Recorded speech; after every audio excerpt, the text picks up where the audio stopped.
주식시장은 파생하고 달라서 초보자도 자면 돼. 기다리면 돼. 10년 기다리면 뭐든지 한번 때가 와. 근데 여러분들이 못 기다릴 뿐이야. 그럼 10년이라는 세월을 여러분들은 1, 2년 안에 뭔가 이렇게 막 오히려 10년 목표로 이거 따블 먹을 때까지 안 팔아. 그러면 초보자도 돼. 그런데 이 코로나 팬데믹이 여러분들 주린이들의 눈높이를 너무 많이 높여놨어요. 맞아요. 주식을 하면 딴다고 생각하시는 경우가 진짜 많아요. 제 주변만 봐도 제 주변에서 얼마 전에 친구들하고 카톡으로 얘기를 하는데 야 나 주식장에 뭐 다 퍼래 뭐 퍼래 해서 나 손해가 몇 프로 해서 주식 시작한 지 8년 안 된 사람 얘기하지 말자. 제 이랬거든요. 나는 20년 안 된 사람 얘기하지 마세요. 제 쪼렙이네요 아직. 최소? 그러니까 이제 주식 시장이 작년에 코로나 상황 속에서 많이 급등하다 보니까 정말 주식은 들어가면 돈 번다, 뭐 한다, 너 주식 아직도 안 하냐 이런 분위기가 형성되다 보니까 좀 약간 좀 조바심이라든가 나 손해났어 어떡하지 이런 생각이 좀 더 크신 것 같다라는 생각이 들어요. 그러니까 내가 80원을 척 돌을 때 300이야. 250에서 300에서 놀았어. 여러분들이 말하는 LG전자 300원, 250원. 너무 옛날이다. 근데 내가 그래놓고 지금 38년째인데 노상 지수에서 K자장이래. 근데 300에서 3,300 갔어. 그런데 그러면 어마무시하게 다 부자 돼 있어야 되잖아. 근데 어떤 거는 깡통 나거나 다들 그냥 왼수에 다 떠나시잖아. 근데 어마무시한 그때 그 세계를 부자로 해갖고 여러분들 100억 단위 우습고 1000억 이상 그 부를 만들어갖고 한 후배나 선배들이 있어. 그 사람들은 뭐 했었겠어? 다 트레이딩 했었는 줄 알아? 장기 투자야. 그러니까 우리나라는 큰 돈 벌려면 장기 투자를 해야 되는데 씨앗인 수준일 때 사서 큰 아름들이 나무 돼갖고 숲이 됐을 때 팔아야 되는데 그 중간에 씨앗에서 숲까지 가는 이거를 견디지 못하거나 중간에 내리거나 아니면 나무나 숲이 다 된 거를 사는 거야. 그래서 나무 큰 아름다리야. 그건 뭐야? 이제 도끼로 잘린 일만 남았지. 그래서 다른데 숲 불쏘지기로 쓰는 그런 데 가서 당하는 거라고. 그러니까 장기 투자하지만 안 된다. 다 그거는 이미 사이즈가 컸거나 그러니까 우리가 작년도에 에코프로 해지마 위메이드 하지마 다 이제 아름들이 나무 돼갖고 이게 잘릴 위기나 뭔가 설계 들어갈 것 같은 그런 것들 해갖고 그래서 주식은 하지마 기준만 철저히 지키면 이 씨앗 같은 종목은 때가 되면 이게 갖다 얘기해서 조그만 나무에서 새싹이 피고 그 다음에 대부분도 씨앗에서 새싹이나 조그만 나무 될 때 다 털려. 아름다움이 나무나 숲이 만들어질 때까지 최소한 보면 시대적인 상황으로 10년 걸리더라. 운빨 좋으면 3년에서 5년 걸려. 내가 85년대 젊은 나이에 1억 갖고 어마무시한 돈 벌었을 때도 내가 매매해서 본 줄 알아요. 솔직히 그때는 주식 아무것도 모르고 처음 들어가서 그냥 이 등사기 밀고 뭐 하면서 3년 지나니까 그때 증권주 대우증권이 800원짜리가 56,000원 돼갖고 젊은 나이에 어마무시한 부자 돼갖고 그때 이제 초년의 행운으로 이제 10년 고생했지만 이런 시대적인 상황이 만들어주는 것 같거든. 그러면 여러분들도 그 시대적인 상황을 한번 지금이 2022년이잖아. 그럼 10년을 생각하면 2030에 32년에 대충 보면 여러분들도 예측할 수 있어. 2030년에 나는 모빌리티라든지 재생의학 우리가 요새 인공지능 AI 뭐 이런 거 있잖아. 분명히 2030년에는 내가 전에도 했잖아. 옆에 그 AI 이상한 뭔가 움직이는 뭘 같이 비봇이 됐던 이 핸드폰보다 뭐 하나 같이 데리고 살 것 같아. 네. 나는 그게 인공지능 AI가 이쁜 여자였으면 좋겠어. 밥 해줘. 이렇게. 이쁜 남자일 수도 있고. 여자는 이쁜 남자. 자기 취향에 따라서. 아니면 그 바이오 재생의학 같이 나쁜데 돈만 많으면 뭐해. 늙어갖고 힘 못 쓰고 돈 못 쓰고 그냥 그게 그러면 자식들한테 다 이겨가잖아. 그러면 그때 갖다 얘기해서 돈도 많지만 젊음을 주는 거야. 그러면 달나라 잠깐 갔다 왔는데 그 400억, 500억 그 받아 먹잖아. 어? 나한테 한 70세 되는데 나의 에너지를 40대, 50대 초반으로 만들어줘. 나 그러면 그건 뭐 100억도 안 할 거야. 그런 그 재생의학이라든지 아니면 모빌리티라든지 인공지능 AI라든지 뭔가 미래를 지금 하는 기업인데, 그러니까 10년 전에 에코프로 BM, 코스모 신소재, 우리가 4년 전, 5년 전에 그걸 코스모 신소재 일진 머티리얼스 그 개념으로 지금 일진 다이아나 일진 하이솔루션인데 생각보다 더 빠져서 다음 기회에 잡고 있는 거고, 그 다음에 또 건자재는 왜 또 영향하나? 우리 한반도 개조할 것 같거든. 분명히 개조해. 그 압구정동 50년 된 현대 압구정 아파트가 난 그 재건축할 때까지는 난 거기서 그냥 갖고 갈래. 아니면 저 한전부지 진짜 50층짜리 3개 볼 때까지 삼표 시멘트든 현대건설이든 그냥 매매하지 않고 묻어도 봐. 그러면 내가 800원짜리 그 대우증권 사갖고 56,000원 갈 때까지 그 재원이 되듯이 그때 1억 넣으니까 정확하게 현찰 만드니까 60매덕이 되더라. 그럼 그때도 선생님 그런 것처럼 포스코 ICT 이런 중심적 그렇지. 것들도 마찬가지인 거죠. 다 포스코 ICT는 뭐야? 스마트 팩토리 아니야. 그게 몇천 원짜리야. 그게 2만 원부터 난 시작할 것 같아. 근데 그게 언제 되는데? 몰라. 때가 되면 되겠지. 때가 되면 그 때를 기다리는 게 중요하지. 그때까지 나의 보관 전략을 세우자고.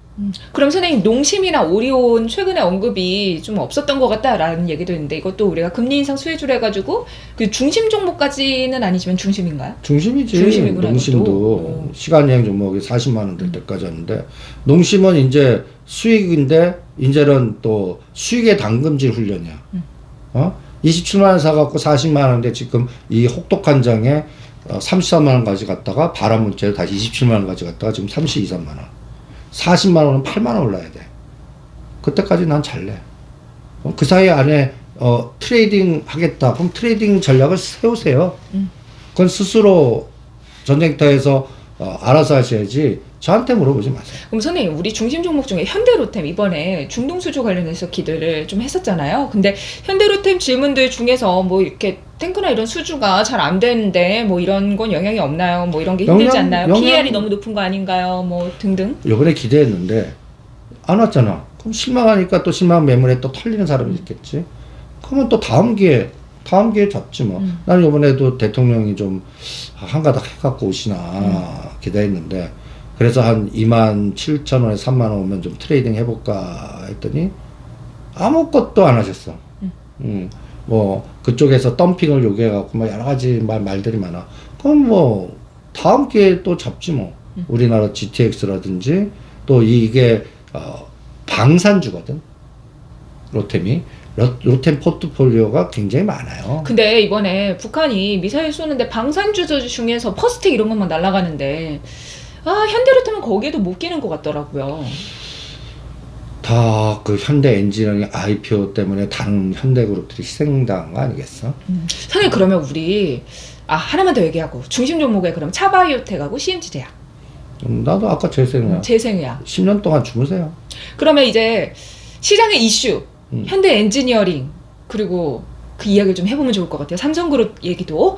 선생님, 현대 엔지니어링이 상장 철회를 했습니다. 이번에 LG 에너지 솔루션이 상장을 하면서 시장이 엄청난 관심을 끌어모았는데 그 다음에 현대 엔지니어링이다라고 하셨잖아요.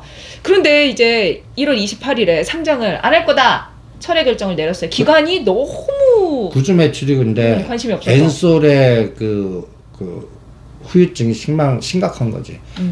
카타에서 4, 50억짜리, 4, 50조 되는 LG화학을 사업반을 쪼개갖고, 엔솔 만들어갖고, 140조 만들어면, 완전히 종이 장사한 거 아니야. 그거 너무 웃긴 게 그 전에 막 시장에서 따상간다 그래서 다 청약하게 만들어 놓고. 그러니까 나는 ETF 투자하는 것도 개뿔이고, 이런 것들도 가만 보면, 그냥 오징어 게임 같지 않아? 그리고 난 가장 웃기는 게, 기관들은 보유예수 우리나라 대주주는 묵어버리고, 외국인들은 풀어. 아니 상관 안 해. 그래서 나는 항상 내가 외국계 얘기지만 그게 나는 일부 받아간 애들 중에는 기관 쪽에? 아니 그 해외 쪽에 외국인인데 외국인. 이해 당사자의 우리 거도 꽤 된다 봐 나는. 그 외국인들은 매도를 하는데 기관은 매수를 하니까. 그것도 연기금이 받아줘. 예. 그 연기금 2조 받아주고 실제는 그날 1조 1조를 샀는데 엔솔만 2조를 넘게 샀어. 그럼 딴 거 왕창 팔았다는 얘기거든. 그래서 나는 참 답답한 게 내가 요번에는 엔솔 안 하겠습니다. 오히려 LG화 하겠습니다. 우리 거기에 오징어 게임에 녹아나지 맙시다. 그 한두 주 그냥 그거 해갖고 그냥 그렇게 노력하고 무슨 뭐 치킨값 버는데 내가 갖고 있는 거는 뻥뻥 날라가 또 손해보고 이게 다 그냥 제도권의 설계에 의한 나는 오히려 LG화학을 집중하시는 게 이제 앞으로 제일 나을 것 같고 LG 에너지 솔루션 관련해서. 아니 LG 에너지 솔루션은 이제 트레이딩 종목이야. 한 45만에서 40만 원에 사서 55만 원 정도 가까운 때려버리는. 그리고 근데 기관이 어쨌든 LG 에너지 솔루션에 편입을 해야 되잖아요. 그럼 자꾸 매수를 할 텐데. 그러니까 그게 이제 근데 나는 이제는 엔솔은 트레이딩이고 LG 화학이 더 거기다가 펄을 줄 것 같아. 대주주 입장에서. 그리고 요번에 엔솔에서 저 해외 헤지펀드 내가 외국에 있을 때 그런 비즈니스를 했다고. 그 저기 버뮤다나 이런데 헤지펀드들인데 실적으로는 그분들 거야. 우리 거기 이해당 3억 펀드 그런 것들. 그리고 그건 외국인이 파는 거야. 그걸 국내 기관이 받아줘. 네. 근데 나중에 보면 이게 실제 노랑머리 게 아닌 것들도 허다하다고. 그러니까 오히려 우리가 거는데 그런 설계에 놀아나는 거 아닌가라는 생각이 들어서. 그럼 LG 에너지 솔루션은 이제 뭐 상장 이후에 뭐 따상 실패했고 이제 좀 흘러내리는데 아직 안 팔았다 하는 분들은 홀드? 아니 50원에 팔으라고 했잖아. 그러니까 아직까지 들고 계신 분들도 좀 있더라고요. 결국은 다시 간다. 이거 편입되면은 어쨌든 기관에서 사게 돼 있다. 자동적으로 사게 돼 있다. 근데 그래도 크지 않다. 왜냐면 기관에서는 어쨌든 사야 되는 물량이 있으면. 하는데 진짜 엔솔이 그 매출과 그 영업이익이 얼만데. 그쪽을 이제는 기업 금리 인상의 시대에 나는 LG화학 올리지 엔솔은 하지 않을 것 같다. 아니 하지 편입돼 갖고 그냥 트레이딩 종목이야. 네. 그러면 선생님 우리 이제 현대 엔지니어링과 관련해서 얘기를 해보면 좋을 것 같아요. 이게 기관 흥행이 얼마나 참패냐면 LG 에너지 솔루션 같은 경우는 수요 예측이 2023대 1이었는데 현대 엔지니어링이 50대 1이었다고 하더라고요. 그래서 구주 매출 때문에 그래. 구주 매출 실제로 이게 상장을 할 경우 제가 조사를 해봤는데 구주 매출이 1200만 주 75%고 신주가 400만 주로 25%래요. 그러니까 엔솔 상장 철회되니까 현장 위주로 보자. 뭐가 제일 먼저 튀었어? 그거 철회하는 순간에 지금 뭐가 제일 많이? 현대건설. 그게 대답이잖아. 그러면 이제부터 현대건설이나 그동안 소외됐던 것들이 가겠지. 그럼 현대 엔지니어링 상장 철회는 사실 현대그룹주에게는 이득이지만 정의선 회장에게는 조금 거버넌스적인 측면에서. 아니 그러니까 정의선 회장님이 가만히 있겠어? 주머니 돈 빨리 해갖고 구조조정 이 순환추를 풀어야 된단 말이야. 그러면 현대 엔지니어링 구주 매출로 자기 주머니 돈 들어서 풀라고 그랬던 게 3,093억 원. 나가리 된 거 아니야. 그러면 풀어야 되고 그럼 뭘 건드리겠어? 난 보스턴 다이내믹스 빨리 건드릴 것 같고 글로비스 개인 지분 갖고 있는 게 있거든. 그거 건드리려나? 그래서 오히려 현대모비스가 이제 탄력이 준화되면서 현대 건설하고 이제 그 또 거버넌스 게임에서 현대위아, 현대제철 그리고 현대 가장 중요한 오토 에버. 나는 이제 순서가 바뀌었다라고만 들어.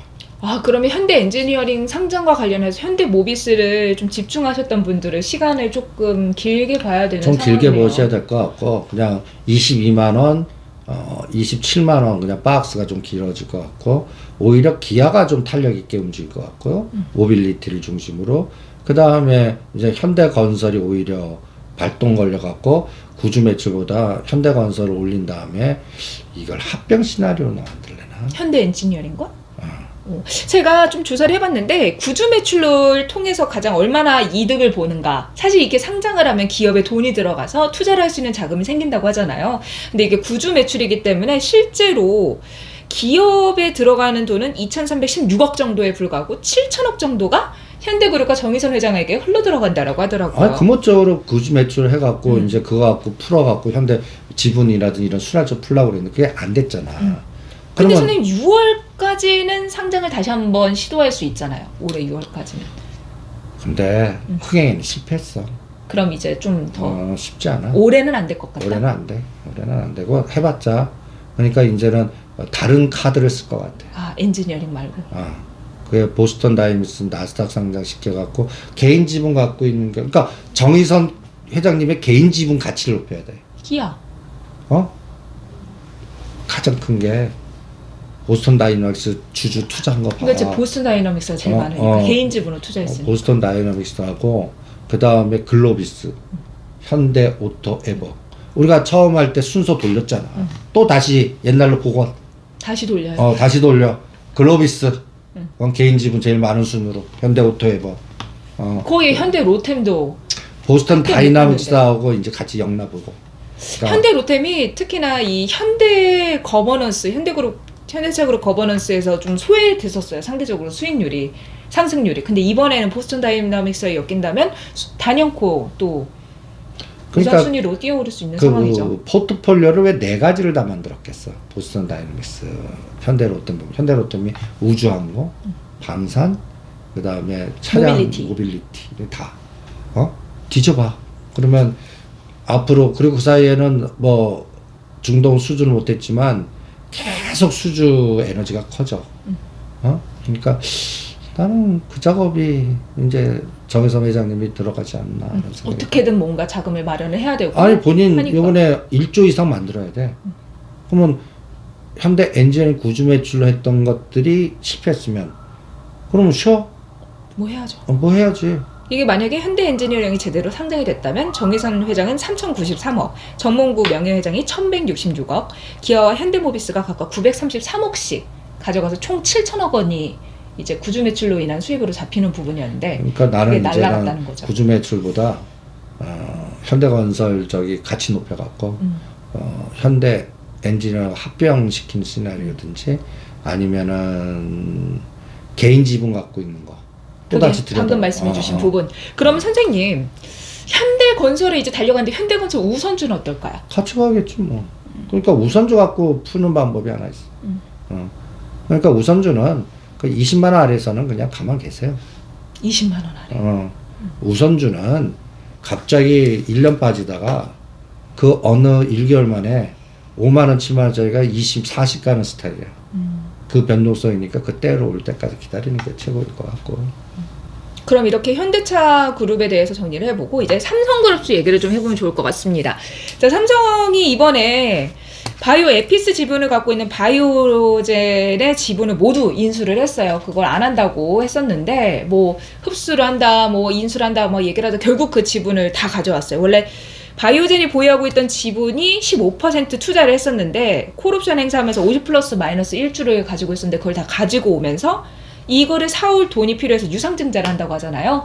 이 소식이 발표되면서 삼성바이오로직스가 상승을 하고 있는데 삼성그룹주 거버넌스 관련해서 선생님께서 또 코멘트를 해주실 게 있을 것 같아요. 이제 그러면 이제 붙잡고 뛰겠다. 그래서 삼성전자 집중하는 게 그거고. 이제 대규모 M&A 곧 발표하겠다. 그 다음에 그 이제 거버넌스 얘기 나오면 이제 호텔신라, 호텔시사 우선주, 그 다음에 삼성물산이 이제 좀 움직이겠구나. 삼성물산? 그리고 3반은 일단 분식회계 법률 리스크가 벗어나야 돼. 근데 선생님 삼성 바이오 에피스 지분을 다 가져온다는 거 삼성 바이오로직스가 그럼 결국은 그 분식회계 부분을 그러니까 이번에 요거를 인수했다는 얘기는 뭐라 그럴까 이걸 누가 아이디어를 냈을 거라고 머리 천재 같아. 그래갖고 곧 다음 정부에는 이 법률 부분에서의 그 자유로움을 풀나 뭔가 다음 정부에서 다음 정부에서는 그래서 투자를 본격화하고 그 다음에 이제 바이오로직스는 그걸로 하나 모였잖아. 그럼 바이오 에피스가 우리가 90만 원 매도하 갖고 하지 말라 그랬단 말이야. 한 60만 원 정도까지 죽이면 할래. 60에서 70 사이면. 삼성 바이오로직스를요. 그래갖고 거기서 갖고 있는 그러니까 삼성생명이 갖고 있고 요 바이오로직스 요거에 대한 우리가 그동안 막교환이 아직까지 안 됐잖아. 삼성생명 지분의 막교환이 아직 그게 이제 시동을 거나 그러려고 그러면 우리나라 에너지 갖고는 안 돼. 또 페이퍼 컴퍼니 만들어 갖고 또 해외에 누가 있어야 돼. 그 설계가 들어갔나 그걸 몰래. 근데 삼성이 결국 뭐 M&A에 대해서 대대적으로 밝힌 부분들이 있는데 삼성 바이오 에피스를 지분을 모두 가지고 간다는 건 바이오 시밀러뿐만 아니라 신약 개발에도 나선다 해서 이재용 부회장이 방향성을 두고 있는 바이오 산업에 더 집중한다라는 시그널을 주는 거 플러스 이제 자신의 그런 지배 구조를 탄탄하게 만들게 하는 그런 리스크들을 다 끊는 그 과정을 진행해 나가고 있는 부분이다. 그래서 삼성전자 집중하는 거야. 바이오 에피스. 그러니까 파바로티잖아. 파운더리. 바이오. 로봇. T. 텔레콤. 5G. 그 순서로 가자. 파운더리에 집중하자. 1년은. 그 다음에 바이오. 그 다음에 바이오. 그 다음 로봇. 로봇. 그 다음 텔레콤. 그러니까 오히려 삼성전자 연골고리 파운더리나 금년은 집중하시는 게 어떻겠나. 난 대규모 M&A가 있을 것 같아. 파운드리. 왜 선생님 우리가 파운드리 M&A 관련해서 얘기했는데 뭐 국내 기업보다는 외국 기업이 더 유망하다라는 얘기도 저번에 말씀드렸었어요. 그렇지. 국내 기업은 갖고 올 게 안 파는 다 안 팔 것 같으니까. 그러니까 칩셋미디어나 DB하이텍이라는 그냥 협력 관계의 어떤 콜라보로만 싸워보고 뭔가 그 외국 기업을 갖고 올 것 같아. 한 50조짜리 빅딜이 있을 것 같아. 결국 삼성전자가 M&A를 해주고 또 현대차가 다른 부분에서 모멘텀을 가지고 오면서 동력을 만들어주고 이렇게 대형주 위주의 장사가 형성이 되어야 우리 증시가 상승을 할 것 같은데 지수보다는 개별 종목의 움직임에 더 접근을 하자. 지금은 그거 지금 교통정리가 안 됐잖아. 그쵸? 더 빠질 건지 올라갈 건지 미국 시장이 떨어져도 우리는만 동양증자 같이 디커플링을 나쁜 디커플링만 당했잖아. 미국 갈 때는 안 가고 떨어질 때는 같이 더 떨어지고 그런 과정을 벗어나야겠지. 그래서 이게 우리 시장이 더 떨어지는 이유가 뭐 에너지 솔루션 뭐 이런 것도 다 있겠지만 대선 불확실성도 있는 건가요? 아니야. 그건 아니에요? 근데 보니까 우크라이나 러시아 전쟁한다고 했는데 우리나라 하락률이 더 커서 사람들이 일각에서는 우리나라가 전쟁하냐고 지금. 네.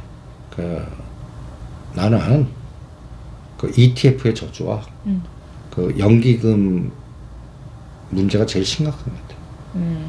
연기금. 선생님 뭐 블랙록이나 다른 자금이 금리 인상 되니까 이런 이머징 마켓에서 엑시트하면서 자금을 빼나가기 때문에 우리 시장의 자금이 더 축소되는 영향이 있는 건 아닐까요? 아니 EM이나 블랙록이 우리나라 삼성전자 SK가 신나게 사는데 무슨 왜냐면 사람들이 생각할 때 또 옛날에 배웠던 거 생각하면 우리 이제 이머징 국가들에서 금리 인상되면 자금들이 빠져나가니 우리 시장이 신흥국의 매력이 없어져서 더 이상 자금이 들어오지 않고 그럼 앞으로 이런 상황이 더 계속되면서 지수는 더 하단으로 공격을 받게 되는 거 아닌가? 그게 하락론자 시그널. 난 정반대. 그레이트 로테이션으로 이제는 중국과 우리나라만 간다. 미국은 더 빠진다. 나는 앞으로 3년은 그럴 것 같아. 그 시나리오. 알겠습니다. 자, 오늘 선생님 우리 되게 많이 얘기해봤는데 우리 전에 선생님 PHC 언급했던 거 기억나세요? 뭔가 수상하다, 얘네 이상하다, 금리를 엄청나게 받으면서 했다. 근데 그 주식을 제가 예의주시하다 보니까 막 흔들더니 갑자기 시장 빡 하락할 때 막 뽕뽕 올라가더라고요. 그래서 댓글 중에서 PHC 지금 괜찮아요? 라는 질문이 있었어요. 하지 마세요. 왜요? 1300원 사갖고 1700원, 2000에 파는 주식이지. 그것도 잘못하면 거래 정지당해. 그래요? 그래도 해먹으려고 하면은 한 10배까지는 튀긴 다음에 하지 그러니까 않을까요? 그래서 500만 원, 1000만 원 갖고 복권 매매하듯이 하실 분들 알아서 하라고 했잖아. 그래도 뭐 오죽하면 13% 쓰냐. 그러니까. 오죽하면 아니 어떡하면 그 달러 이자를 쓰냐. 그게 불안하긴 해요. 그러니까 그 나는 이게 잘못하면 설거지 배배인가. 저 쌍용 에디슨도 지금 보면 LBO 방식이거든. 그 기업 인수해. 너 저기 뭐 프리티 우먼 봤냐? 프리티 우먼? 리차드 기어. 너 프리티 TV지? 우먼은 괜찮아요. 프리티 우먼 영화 봤어? 워킹 다운 스트리트 그거. 그 저기 그 직업 여성이 그때 부호하고 이렇게 해서 그 신데렐라 같은 얘기인데 그 리차드 기어가 그 인수해갖고 조선에 다 쪼개서 파는 그런 LBO 방식이잖아. 그래요? 돈 없어. 돈 하나도 없어. 근데 그 조달할 능력, 빚을 왕창 지어. 그래 놓고 빚 지는 애들한테 그 내가 다 게임 끝난 다음에 그 성과 가부시키를 해. 나눠 먹어. 그리고 거기에 대한 수수를 지겠다 해서 부자 된 사람이야. 그건 몰랐어요. 그 직업, 리차드 기어가 그 직업이야. 그랬구나. 쌍용 에디슨 저 인수 방식 딱 그거야. 그래서 그 사람은 돈을 어디서 얻느냐. 이제 그 쌍용 부지 땅 팔아갖고 하든지 뭐 자산 팔아든지 특허권 팔든 이렇게 해서 하니까 이제 산업은행이 딱 들여다보니까 이건 큰일 나겠다고 이제 제동 걸기 시작하더라. 그런 거와 비슷해. 아니 돈 하나도 없는데 1조짜리를 내가 한 100억만 갖고 계약금 건 거야. 나머지는 그 계약서 쓴 다음에 그 회사 자산을 팔아먹고. 이게 기업 사냥꾼들이잖아. 그래서 껍데기 만들어버리는 거야. 털어먹으려고. 그게 기업 사냥꾼 스타일이거든. 우리는 그거를 설거지 매매라고 그러거든. PHC도 약간 그런 스멜이 난다. 아니 그러니까 주가는 어쩌면 뭐 진짜 템버 급등할 수도 있어. 네. 근데 지금 보니까 되게 매력적인 것 같고 막 꼬시는 것 같고 막 그래요. 그러면 그 돈만 하세요. 나는 나는 안 할래. 무서워. 그거 하느니 위클리 옵션 더 집중할래. 알겠습니다. 또 질문해 주시는 분들이 있어가지고 짚어봤어요.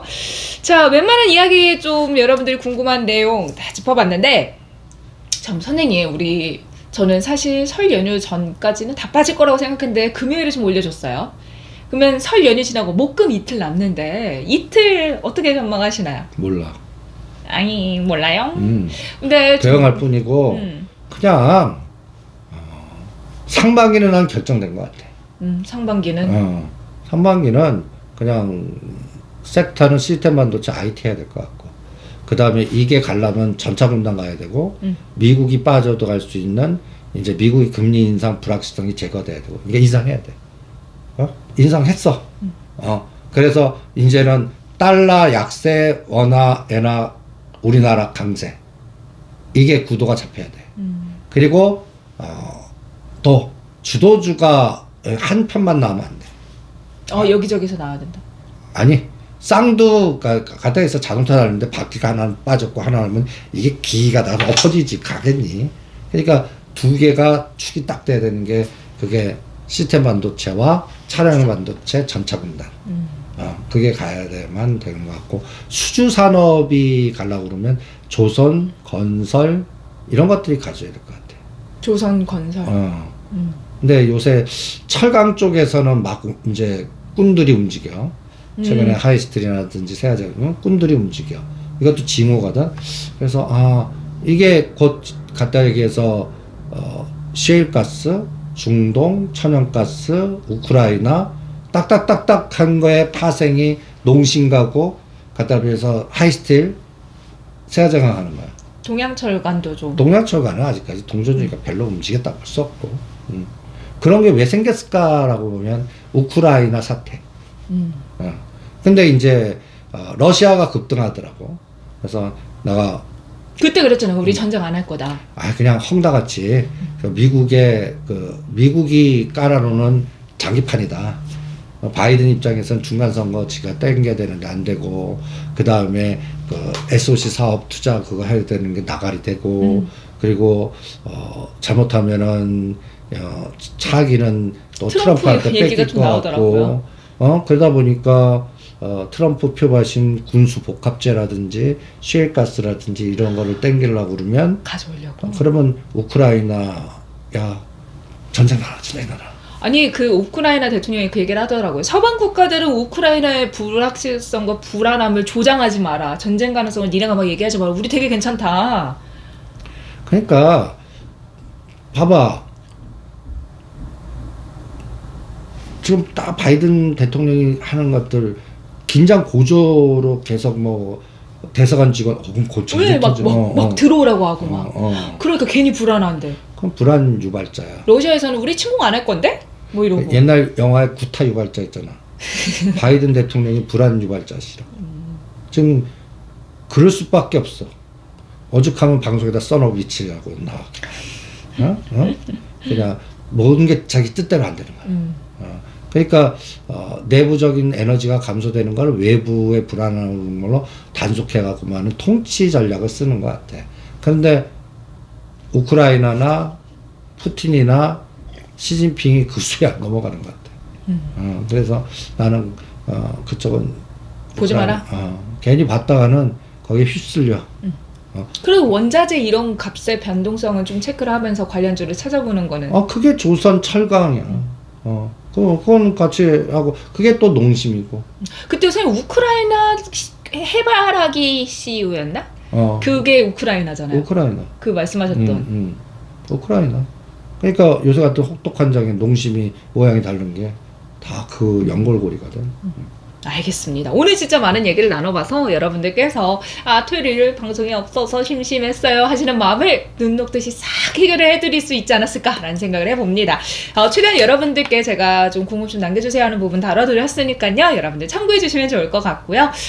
여러분들 새해 복 많이 많이 받으시고 설 연휴 즐겁게 보내시고 또 시장에 잘 대응하시는 힘 받아보시면 좋을 것 같습니다. 나의 단 한 해 바르면 진짜 입춘대길 좀 왔으면 좋겠어. 입춘대길. 입춘. 선생님 입춘대길 오면 대길이 분장 한번 하세요. 대길이? 대길이 있잖아요. 강요. 여러분들 새해 복 많이 받으시고요. 저희 또 다음 시간에 찾아뵙도록 하겠습니다. 여러분 구독, 좋아요, 애정 댓글 남겨주시고요. 다음 시간에 만나요. 여러분 안녕.